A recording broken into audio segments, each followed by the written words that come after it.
Tout d'abord, bonjour à toutes et à tous. Bienvenue sur cette webconférence dédiée ce matin à la gestion de contenu et au processus documentaire et métier, au travers d'une nouvelle offre que nous allons vous présenter aujourd'hui.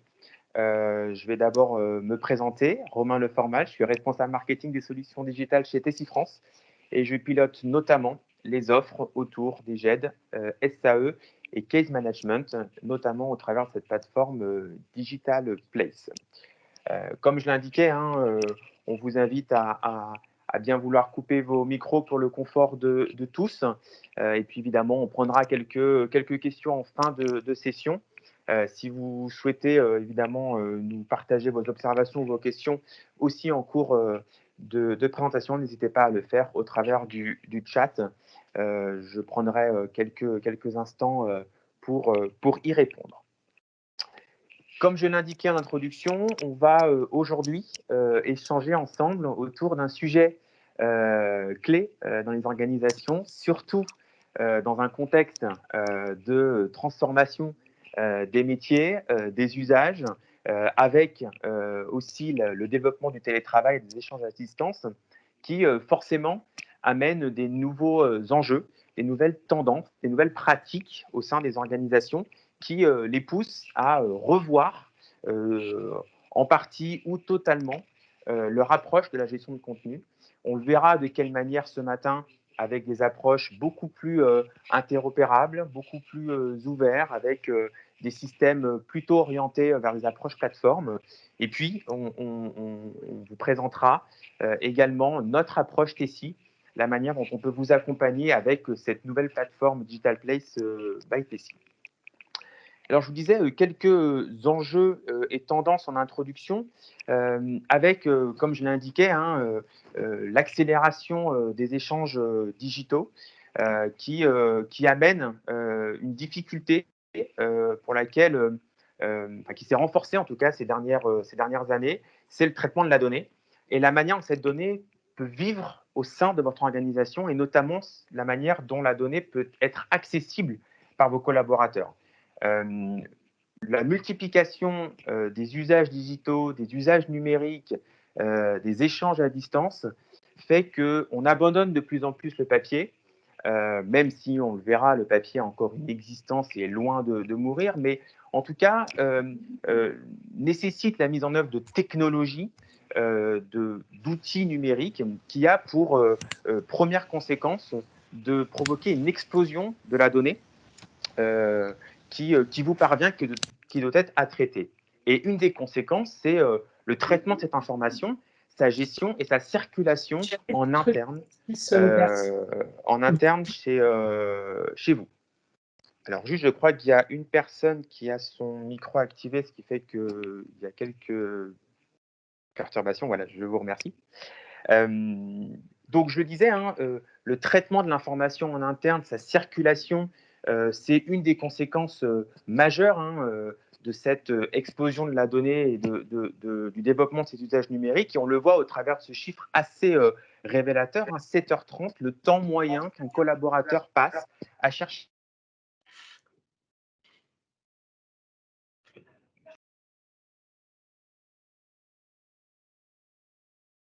une information dessus. Donc on voit bien l'enjeu de décloisonner la donnée et de la rendre vivante au sein de votre organisation. L'autre enjeu, c'est faire vivre la donnée, certes, mais aussi la faire circuler en toute sécurité, en garantissant évidemment sa protection et sa pérennité. Et évidemment, et les dernières actualités d'ailleurs nous le montrent, soit de tentatives de piratage, soit de prestataires d'hébergement qui se sont retrouvés en difficulté aussi, avec des data centers qui forcément ne tenaient pas toujours la route liée à cette explosion de données.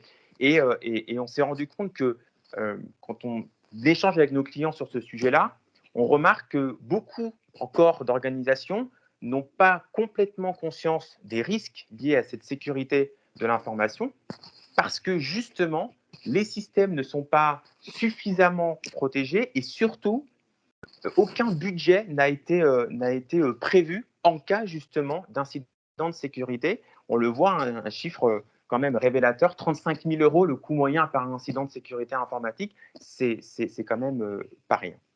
Et puis évidemment, quand on parle d'usage numérique et quand on parle de parcours digitaux et de traitement de la donnée, on parle, on a en point de mire l'expérience client, qui reste forcément un peu le Graal recherché aujourd'hui par toutes les organisations qui souhaitent proposer des parcours digitaux fluides, intuitifs, tout en ayant l'assurance que ces parcours soient homogènes, unifiés les uns avec les autres, justement, et on le verra au travers des approches centralisées telles que nous vous présentons aujourd'hui.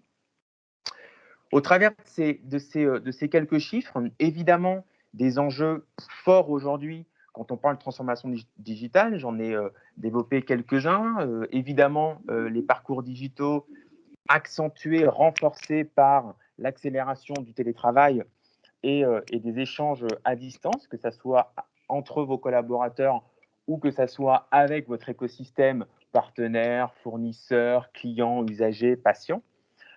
Et le développement de ces parcours digitaux, je le disais, a eu pour conséquence la multiplication des volumes de données échangées, l'explosion de la donnée et évidemment la nécessité aujourd'hui pour vous de pouvoir traiter cette donnée, l'acquérir, en faire l'acquisition aussi de manière sécurisée, pouvoir la conserver, la stocker de manière aussi cohérente et puis surtout pérenne dans le temps. Et on va revenir sur les enjeux évidemment d'archivage électronique. Et puis la circulation de la donnée, l'interopérabilité, qui reste un enjeu très fort aujourd'hui pour la plupart des organisations privées comme publiques, avec la nécessité d'ouvrir les systèmes, de décloisonner les outils informatiques et de pouvoir justement centraliser l'ensemble de ces systèmes et de ces applicatifs au travers finalement d'une approche beaucoup plus plateforme qui va offrir ses avantages en matière d'interopérabilité et en matière de circulation de l'information. C'est véritablement les enjeux qui sont aujourd'hui, que l'on perçoit chez nos clients. Et vous verrez que c'est la raison pour laquelle on a aussi fait évoluer nos offres sur ce sujet-là. Mais c'est aussi ce que nous dit Gartner sur leur dernière étude liée justement à la gestion de contenu. Et Gartner nous explique qu'il y a un changement finalement de façon de concevoir aujourd'hui la gestion de contenu au sein des organisations. Là où avant, il y avait, je vais caricaturer un petit peu, mais un système de gestion documentaire ou une base de données par service métier ou par typologie de processus, avec la difficulté de pouvoir lier l'ensemble de ces outils entre eux, et puis des outils qui pouvaient aussi manquer un petit peu de personnalisation. On se retrouvait avec des interfaces qui étaient qui sont la plupart du temps des interfaces un petit peu standards, avec peu de personnalisation. Et puis, une interopérabilité, certes, au travers de connecteurs dédiés, mais finalement, avec peu de possibilités de pouvoir aller dans une approche beaucoup plus spécifique. Et finalement, ce que nous dit aujourd'hui Gartner, c'est en fait, on a un changement de façon d'aborder la gestion de contenu et des processus dans les organisations en ayant une approche beaucoup plus centralisée avec ce qu'ils appellent aujourd'hui alors c'est un terme anglais, mais le CSP, le Content Service Platform, grosso modo en français, les plateformes de services de contenu, qui reposent en fait sur des services que l'on va pouvoir activer au fur et à mesure du déploiement de vos projets digitaux, et surtout qui sont beaucoup moins axés sur la gestion de contenu au sens strict du terme, pour davantage concevoir la manière dont le contenu est utilisé par des individus, que ce soit en interne ou en externe, pour pouvoir justement créer, collaborer, partager, transformer et valoriser cette donnée. C'est aussi un terme, un tiré parti de ce contenu, valoriser la donnée, essayer de profiter un maximum d'une donnée sûre, d'une donnée à jour pour pouvoir justement enrichir un maximum vos parcours digitaux. Donc, ce que nous dit Gartner, c'est finalement qu'aujourd'hui, on s'appuie sur ces microservices qui vont nous permettre de pouvoir davantage interopérer avec votre système d'information et avec vos applicatifs internes, de pouvoir compléter aussi des services qui n'existeraient pas chez vous, d'accord, et de pouvoir facilement les déployer, et puis surtout d'avoir une approche beaucoup plus centralisée, unifiée de vos gestions de contenu au travers d'un socle technologique fort sur lequel je vais revenir dans quelques instants.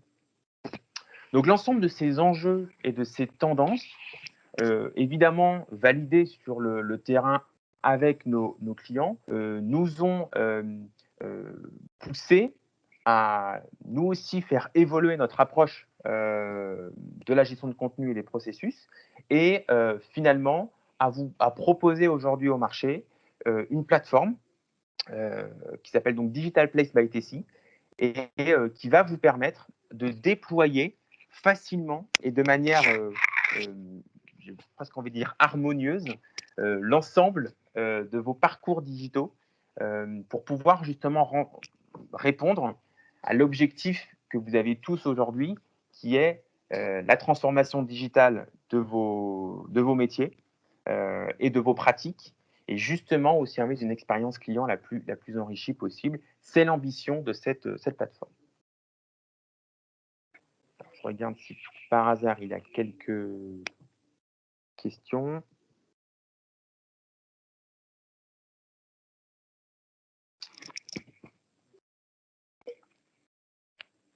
Alors cette plateforme Digital Place by Tessie, elle a vocation à répondre à l'ensemble des enjeux, que ce soit des enjeux portés par les directions métiers qui souhaitent justement accélérer la digitalisation de leur parcours métier et client.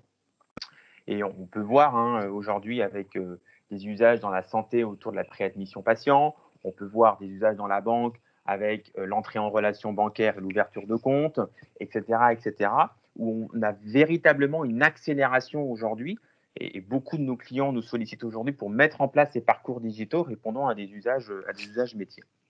En parallèle, des directions plutôt fonctionnelles vont chercher à optimiser leurs processus internes, à d'abord dématérialiser un maximum de choses, à basculer véritablement du papier vers le numérique, en maîtrisant un maximum les coûts et en essayant d'optimiser là aussi le plus possible tous les processus internes, tous les circuits internes de traitement des dossiers clients, par exemple, ou des processus de validation interne. Et puis, on a évidemment les directions des systèmes d'information qui, elles, recherchent un maximum de sécurité, un maximum aussi, je le disais, d'interopérabilité, et puis j'ai presque envie de dire de mutualisation des systèmes, aussi avec une recherche de réduction des coûts, évidemment, en évitant de démultiplier aussi les outils et donc les fournisseurs, et d'avoir une vue la plus centralisée, une gouvernance centralisée de l'ensemble des flux qui peuvent entrer, circuler et sortir de leur organisation. Et on verra dans quelques instants la manière dont justement les directions des systèmes d'information tentent de répondre à ces enjeux. Donc, vraiment une volonté avec cette plateforme d'apporter une réponse aussi bien métier, fonctionnelle que technique ou informatique. Et c'est encore une fois notre ambition au travers de cette plateforme.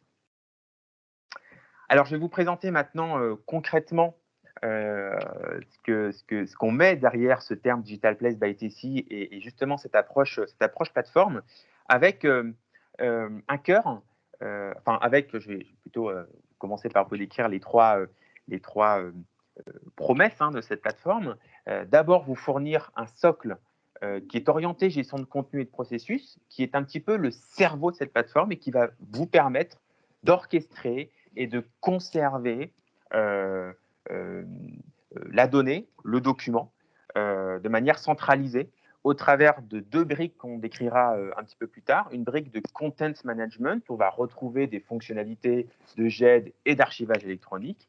Et puis, une brique de case management qui va vous offrir cette orchestration des processus et cette automatisation des tâches. C'est vraiment le cœur central de cette plateforme, le cœur névralgique de cette plateforme, sur lequel ensuite vont pouvoir reposer, s'activer des services numériques que l'on va déployer à la demande en fonction et de vos usages internes et de vos parcours ou processus digitaux. Et ces services numériques peuvent être regroupés dans 4 catégories. Tout ce qui va être lié au traitement de vos flux entrants, où on va parler évidemment de numérisation fidèle, de capture, d'extraction de données et de contrôle sur ces données. Ça peut être des outils, et je le précise à chaque fois pour chacun de ces services numériques, il peut s'agir de briques technologiques ou de prestations portées par Tessie, ou des briques technologiques ou des prestations que vous avez déjà en interne chez vous et sur lesquelles on peut venir évidemment se connecter pour pouvoir justement centraliser l'ensemble de ces flux. Donc, la première typologie de service que l'on peut activer, c'est tout ce qui va être lié finalement au flux entrant.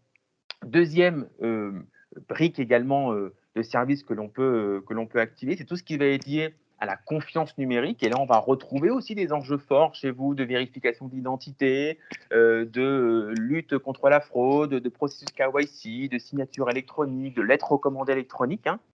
Là aussi, des services et des outils qui peuvent s'intégrer au sein de vos parcours digitaux.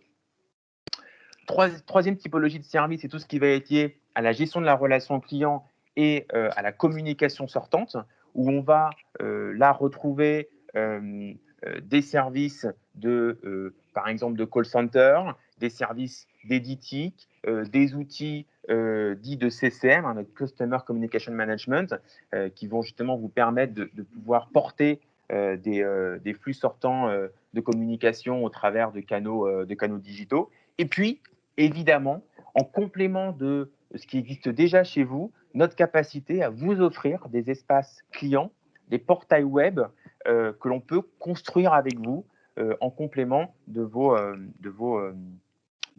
espaces actuels. Et puis le dernier point important de cette plateforme, c'est que évidemment tout ça s'interopère, tout ça s'interconnecte avec ces services qui s'interconnectent entre eux, mais vous le voyez au travers de ces petits pointillés que vous avez au centre du schéma. À chaque fois, via API ou via web service, on va être capable de pouvoir se connecter avec ces systèmes, aussi bien chez vous ou aussi bien chez nous. Et puis surtout, de pouvoir se connecter avec votre système d'information pour pouvoir soit alimenter votre système d'information et de données, soit venir récolter de l'information au sein de votre SI. Donc cette plateforme, elle est ambitieuse, elle a vraiment cette vocation à vous offrir à la fois une gouvernance de l'information avec une approche entre guillemets plutôt DSI avec ce socle content management et case management qu'on va redécrire un petit peu plus tard. Et puis ensuite, des services, des briques technologiques, des prestations sur lesquelles qui vont s'appuyer sur ce cœur plateforme et qui vont répondre aux enjeux des directions métiers ou fonctionnelles. Alors, si on décrit rapidement chaque brique, on va commencer par ce cœur, ce cœur plateforme, ce socle orienté gestion de contenu et de processus. Avec, je le disais, la brique Content Management, on va retrouver des choses connues et que l'on porte ici déjà depuis plusieurs années, que ça soit évidemment des fonctionnalités de GED, avec des plans de classement, avec la capacité à vous proposer des IHM de recherche et de consultation et de visualisation de ces documents.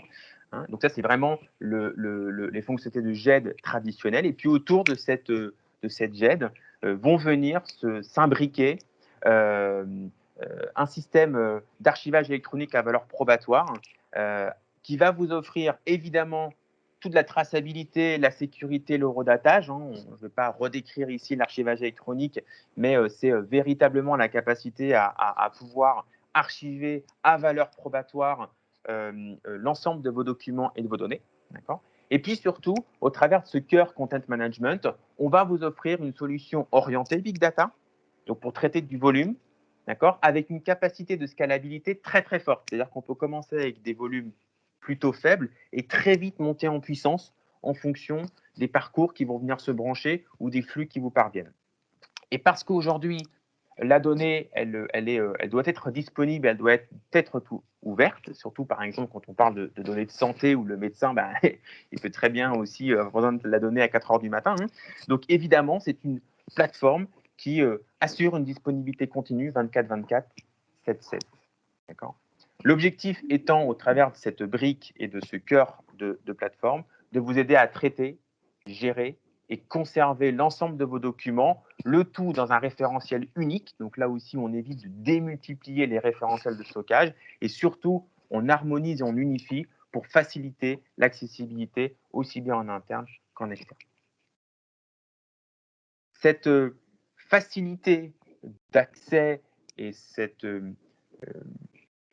coordination aussi des tâches et des actions, c'est le case management qui va nous l'offrir, d'accord, où on va pouvoir d'un côté modéliser des règles au travers de technologies et de technologies dites de BPMN et de CMMN, qui sont des techniques, des technologies de modélisation graphique, de workflow et de processus, d'accord, au travers notamment d'un studio de modélisation dans lequel vous allez pouvoir tracer vos processus.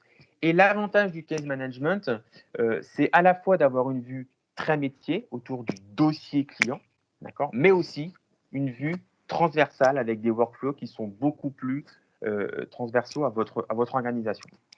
Alors, quand on parle de case management, finalement, qu'est-ce que ça apporte par rapport à des workflows traditionnels ou des circuits qu'on peut retrouver par exemple dans des parapheurs électroniques?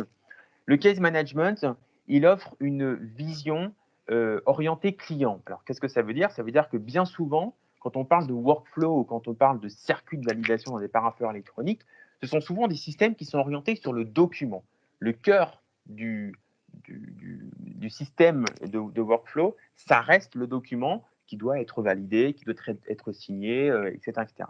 Le case management, c'est des circuits et des processus qui se construisent en fonction du dossier client qui doit être traité. Et en fonction de la typologie de client, la typologie de parcours ou des caractéristiques de la demande, et ben finalement, le dossier ne va pas suivre le même parcours.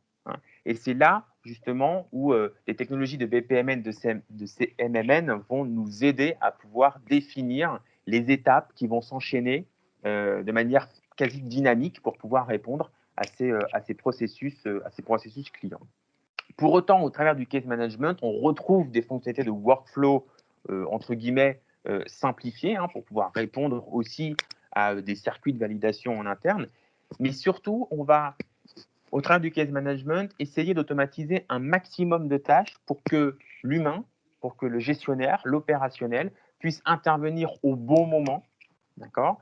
On va définir les actions et les étapes dans lesquelles on va déclencher l'intervention humaine, d'accord, où il y a une prise de décision nécessaire, d'accord, et au travers de l'automatisation des tâches, on va surtout permettre la priorisation de ces tâches en fonction de la disponibilité des ressources. D'accord. Donc, c'est ce que nous offre le case management, c'est vraiment d'optimiser les workflows, d'avoir une gestion la plus automatisée possible pour pouvoir justement faire intervenir le gestionnaire au bon moment dans le processus.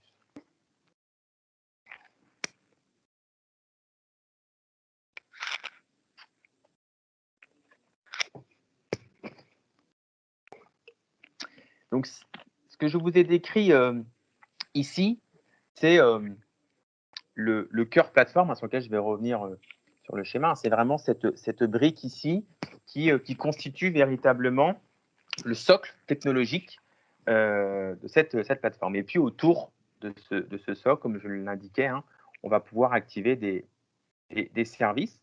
Donc des services qui sont soit des services TSI, hein, qu'on peut activer au travers de nos briques technologiques ou de nos services, soit venir interconnecter des services déjà disponibles chez vous.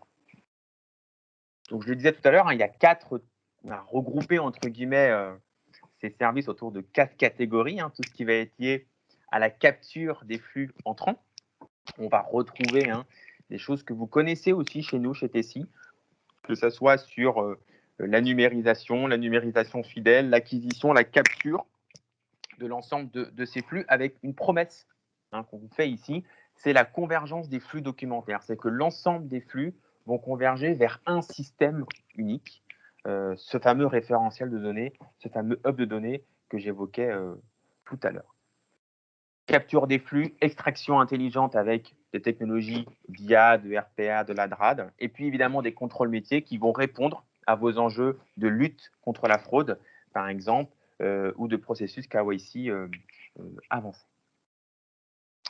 Encore une fois, on peut soit se brancher à des outils déjà présents en interne chez vous, soit vous mettre à disposition ces outils technologiques.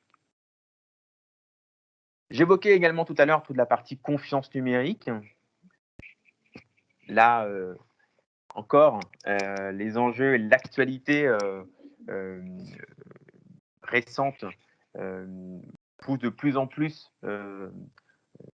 d'organisations et d'organismes publics à s'interroger fortement sur la confiance numérique au travers notamment de la vérification d'identité et de la signature électronique qui se déploie de plus en plus, la signature électronique,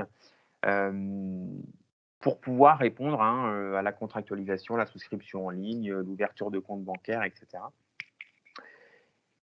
Et puis évidemment la lettre recommandée électronique, au sens EIDAS du terme pour lequel nous sommes qualifiés.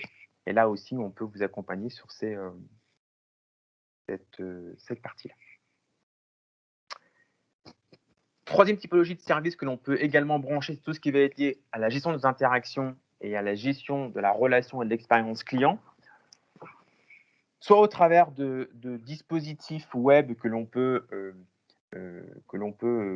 vous mettre à disposition, donc au travers de portails web, d'espaces clients, très orientés aussi UX et UI, parce que évidemment, en interne, on a cette capacité de pouvoir vous accompagner sur la construction et la mise en œuvre de ces écrans et de ces portails.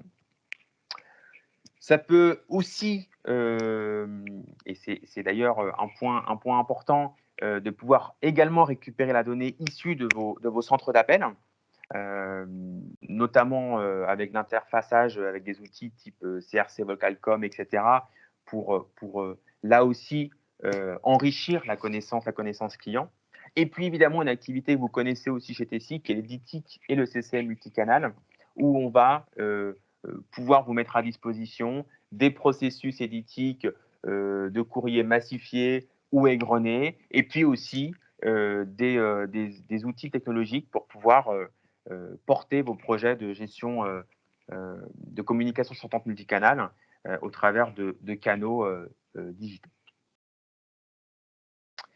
Et puis j'en terminerai sur cette partie-là pour vous parler évidemment du pilotage 360 de l'ensemble de ces données avec une administration. D'abord, ça c'est un point aussi important. Et puis surtout, la mise à disposition de statistiques, de reporting, de dashboards de pilotage pour pouvoir suivre en temps réel ce qui se passe justement autour de vos données, que ce soit en consultation, que ce soit en gestion du cycle de vie et être alerté aussi en cas de dysfonctionnement ou d'intervention nécessaire d'un point de vue aussi administration.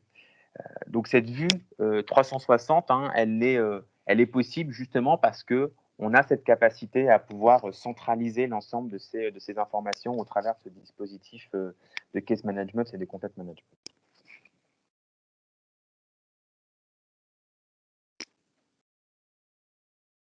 Cette plateforme, évidemment, elle repose sur deux points clés sur lesquels on donne beaucoup d'importance chez Tessie.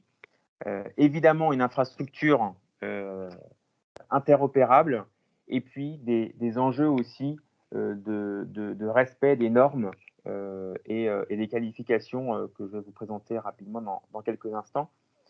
D'abord, les éléments d'interopérabilité. Pour que tout ça soit possible, il faut que cette plateforme soit orientée API first. Donc, on vous met à disposition ces API sur lesquels vous pouvez vous appuyer pour pouvoir connecter vos propres systèmes, ou nous, on va pouvoir s'appuyer sur nos API pour pouvoir justement développer et aller se connecter chez vous.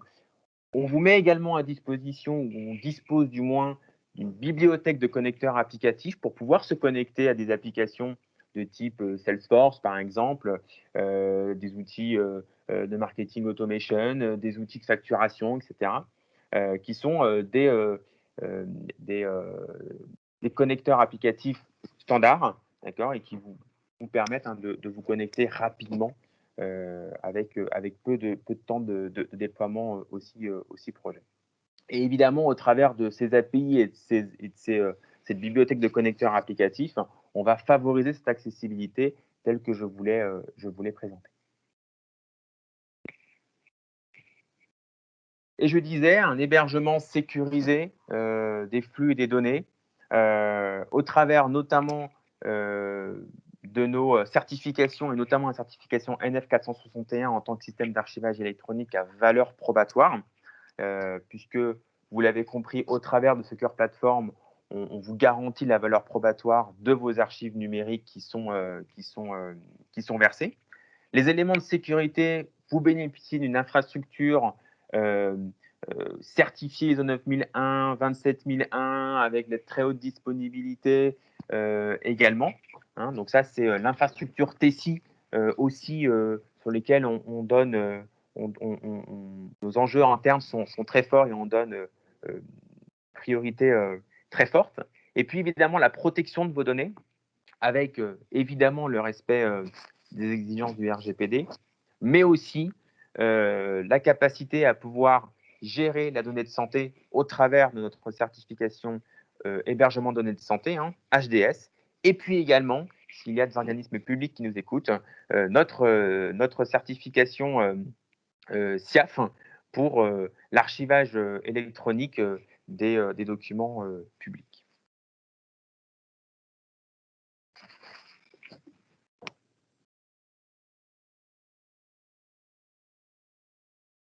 Quelques points de bénéfices quand même si vous les avez sans doute mesurés. Évidemment, la convergence des données. On le voit au travers des cas d'usage que l'on peut, que l'on peut avoir. Qui est recherché, c'est cette convergence, cette gouvernance de la donnée. La capacité à pouvoir unifier la conservation et le stockage de la donnée pour justement décloisonner les systèmes et éviter que la donnée soit copiée dans différentes bases.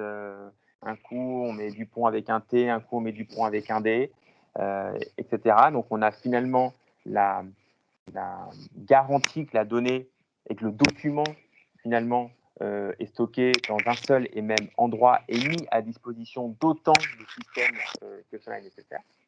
Ce qui permet évidemment de valoriser le document, je disais, aussi bien en interne qu'en externe, plus facile aussi de pouvoir le rendre disponible auprès de vos clients, de vos usagers, et justement au travers de ces parcours que l'on va pouvoir déployer depuis ce socle technologique. Des éléments évidemment de réassurance autour des exigences réglementaires et légales, notamment concernant l'archivage électronique, on en a parlé juste avant, et puis des services numériques de confiance. Ça, c'est important aussi que vous puissiez disposer de technologies et de services qui reposent sur des certifications, sur des qualifications pour pouvoir mettre en œuvre, par exemple, le recommandé électronique, la signature électronique, l'entrée en relation et la vérification de l'identité.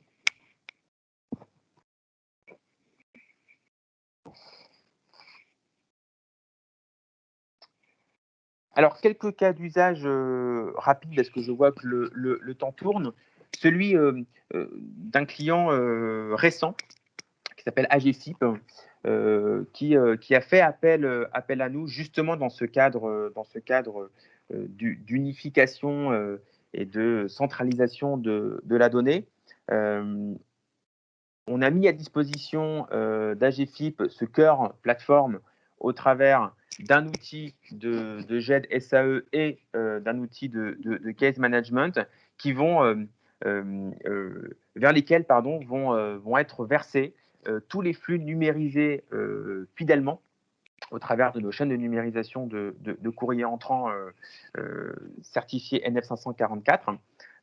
D'un côté, on va archiver à valeur probatoire ces documents, puis d'un autre côté, on va déverser au travers justement de ce case management l'ensemble des courriers qui doivent être traités dans les différentes bannettes des gestionnaires et des opérationnels.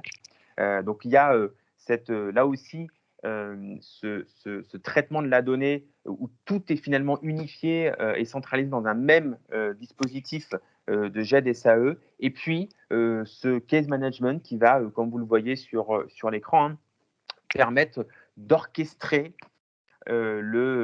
l'alimentation de ces corbeilles de traitement et de pouvoir router aussi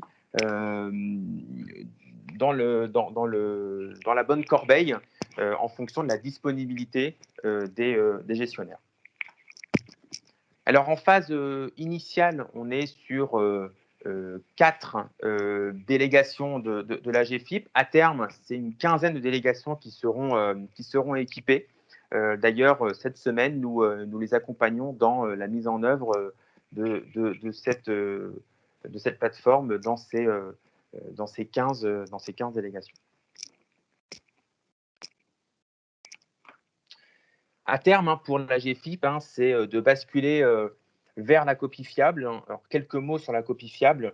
Pour rappel, la copie fiable, c'est un dispositif présent dans le Code civil qui nous explique que finalement, une copie numérique fiable bénéficie de la même présomption que le document papier d'origine si la numérisation respecte 3 conditions importantes. La première, c'est d'être numérisé finalement, donc une chaîne de numérisation NF544.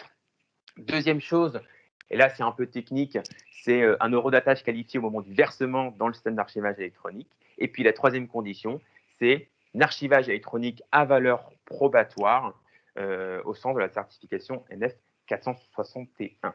Si ces 3 conditions sont respectées, alors la copie numérique présente dans le SAE devient une copie fiable. Et dans ce cas-là, la destruction de l'original papier peut être envisagée. Alors, petite précision quand même, quand on parle de copie fiable, le Code civil n'autorise pas concrètement la destruction du papier. Il juge que c'est une responsabilité du client.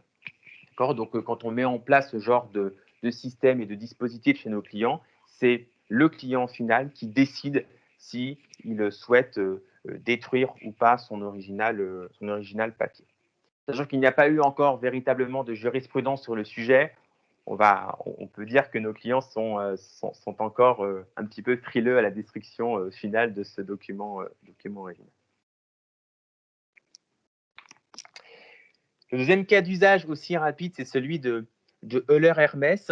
Là aussi, au travers d'un dispositif de GED et de case management pour pouvoir gérer tous les échanges documentaires au sein de l'organisation, avec finalement le traitement des flux entrants au travers d'utilisateurs qui viennent finalement s'enrôler depuis une application mobile. L'ensemble des informations sont déversées dans ce cœur plateforme. Et puis ensuite, au travers du case management de TCI, l'ensemble de ces demandes entrantes sont là aussi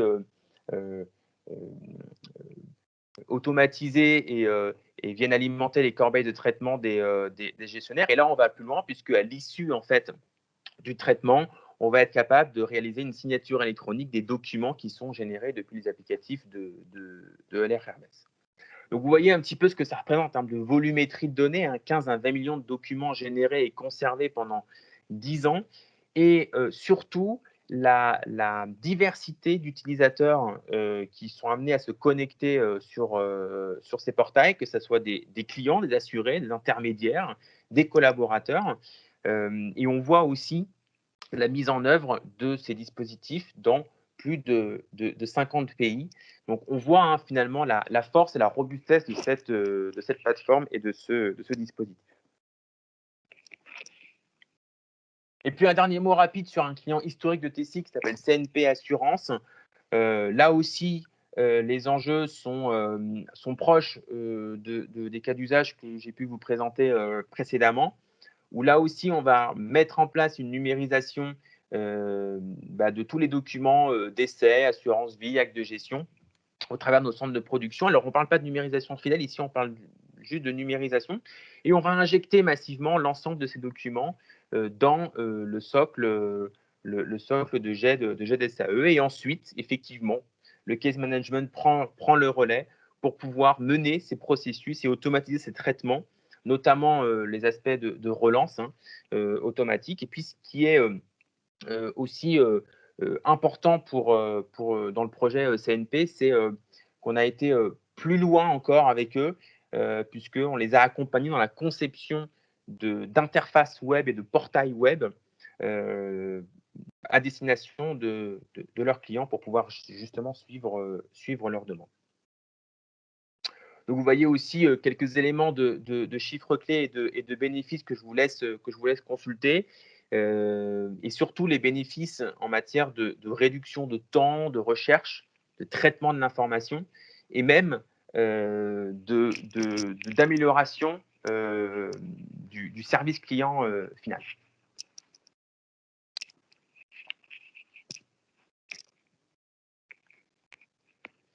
Voilà pour ces cas d'usage. J'en ai fini pour ma part. J'espère avoir été clair. Et puis, je vous propose de prendre quelques questions à l'écrit ou à l'oral.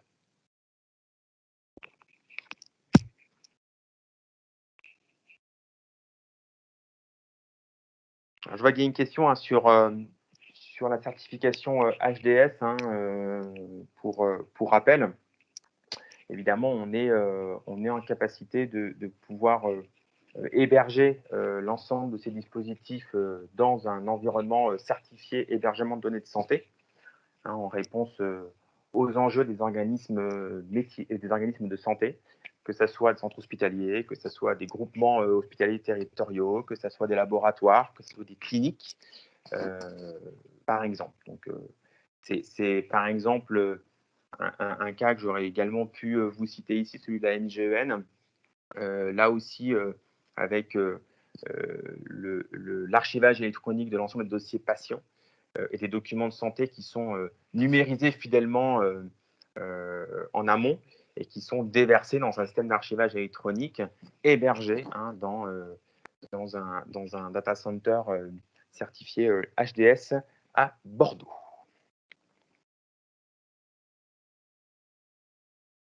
Alors, pas de démo aujourd'hui et je m'en excuse. Par contre, on se tient à votre disposition évidemment pour venir vous voir et pour pouvoir justement vous présenter beaucoup plus en détail ce qu'on est capable de faire sur cette brique de case management et dans ce cœur de socle. Et au-delà même du case management, aussi notre vision de la gestion de données au travers de nos dispositifs technologiques de GED SAE.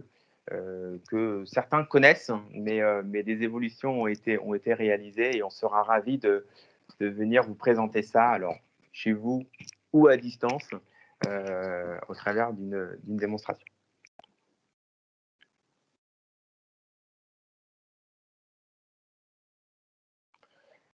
Alors, j'ai une question que je me permets de vous lire. J'ai une GED en interne en on-premise. Est-ce que la solution peut me permettre d'indexer cet existant et de maintenir ma GED interne par indexation de son contenu, par exemple?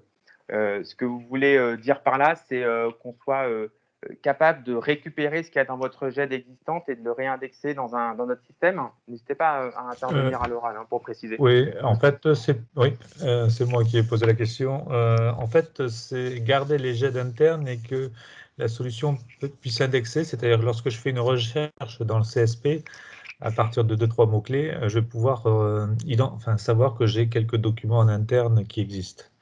Donc, être capable de réindexer des documents qui seraient dans une GED interne pour ne pas avoir à la décommissionner. Est-ce que c'est oui, clair ou pas? Ouais. Oui, je comprends la question. On a peut-être eu ces cas d'usage et je me permets de faire intervenir notre directeur commercial GED, Jean-Luc Nevet. Peut-être que Jean-Luc, on a eu ce genre de cas d'usage déjà chez nos clients. Oui, effectivement, on parle de reprise de l'existant et on va effectivement au fil de l'eau. Alors, c'est une stratégie que nous conduisons ensemble. Soit c'est une reprise de l'existant d'une manière massive, si je puis dire, ou alors c'est au fil de l'eau. Et donc, on va pouvoir effectivement reprendre l'ensemble des documents, même enrichir l'indexation et verser ces documents dans la plateforme TC Digital Place. Je ne sais pas si ça répond totalement à votre question, mais voilà comment nous procédons. D'accord. J'envisageais peut-être le fait de ne pas déplacer les documents, mais bon, voilà. S'il y avait une solution sans déplacer les documents. Oui, il faudrait qu'on investigue un peu plus, mais dès lors où alors, si la plateforme que vous utilisez ou la GED que vous utilisez peut effectivement exposer des web services, on saura effectivement par web service aller rechercher des documents à des fins de consultation, de les réindexer pour les reverser effectivement dans un nouvel environnement. Pardon. Parfait. Je vous remercie. De rien, monsieur. Après, l'objectif de ce type de plateforme, c'est aussi comme je l'expliquais en introduction, d'essayer de rationaliser, entre guillemets, les systèmes de gestion de contenu que vous pouvez avoir.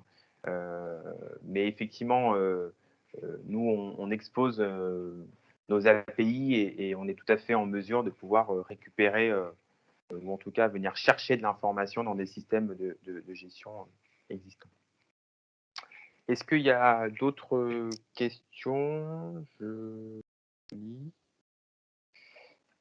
crois qu'on a fait le tour.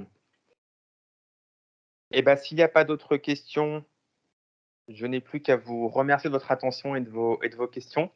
Évidemment, on se tient à votre disposition pour répondre à vos questions si d'autres émergent plus tard. Et puis, on serait ravis avec Jean-Luc et nos équipes de venir vous présenter cette plateforme chez vous ou à distance et à répondre à vos problématiques. Je vous remercie à toutes et à tous. Je vous souhaite une bonne journée et je vous dis à bientôt.